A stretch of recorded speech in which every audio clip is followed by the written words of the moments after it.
pisan. Nakaw, tek na. Okay, may kukwento sa inyo mga pis.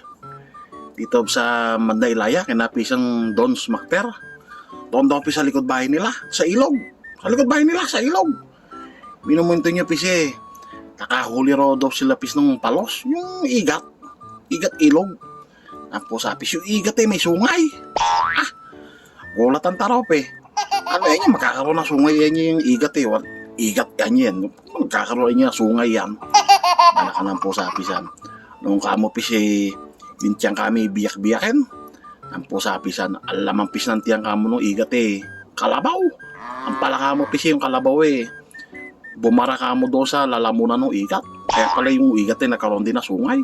Malaki pis ng igat. Tek na. Nako, pisan.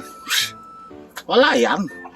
Dito pisa Tarapan das Marinas. Dito kina Kuya Binancio, di maano. Ito pisa malupit. Yung lolo niya. Nang po sa pisan. Hila-hila yung kalabaw eh. Hila-hila yung kalabaw. Bah, dahil ilulublob do sa ilog eh. Ito pisang nangyari. Pag lublubpis ng kalabaw. Bah, yung tubig ng ilog, hindi na makakagos. Sa laki ng kalabaw. Ang po sa iya ang tropang Malagasang tsaka tropang Bongondali. Wala, naubos ang patubig eh.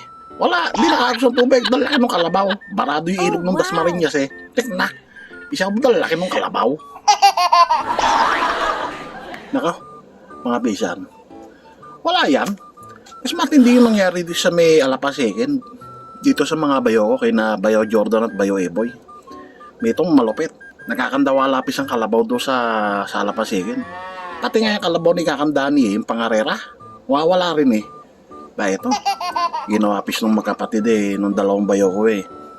Binantayan pis nung gabi. Kakandawala nga mga kalabaw eh. Tapos mamaya kunti ka mo, pisan. Minaring silang umuutangol na kalabaw. Unga ng unga eh. Hindi naman nila makita kung nasaan. Beto mo, may bit-bit na lente yung dalaw eh. Po sa pisan. Nakasipat-sipat pis nung dalaw eh. Andon pis sa bitak ng linang.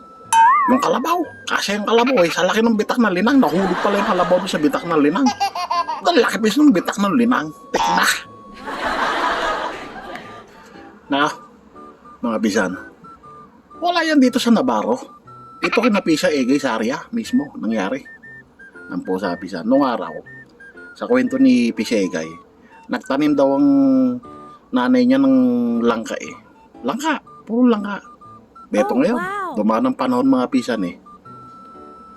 Tagal-tagal na. Bah, lumaki na yung punong langka. Namunga. Pis, ang problema mo, yung puno ng langka, yung bunga ng langka, sa ilalim ng lupa tumubo. Tapos yan. Hindi mauburot ngayon ng tropa. Kanda tawag na tropa eh. Pati ako, andun ako. Nakihukay ako eh. Ito ngayon, mga pisan.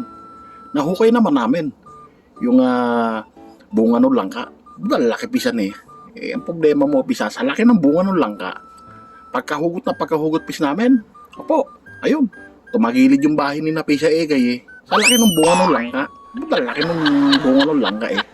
Hanggang ngayon, minamason pa rin yung bahay ni Napisan eh. Tek na. Laki pis ng bunga ng langka. Tek na Napisan.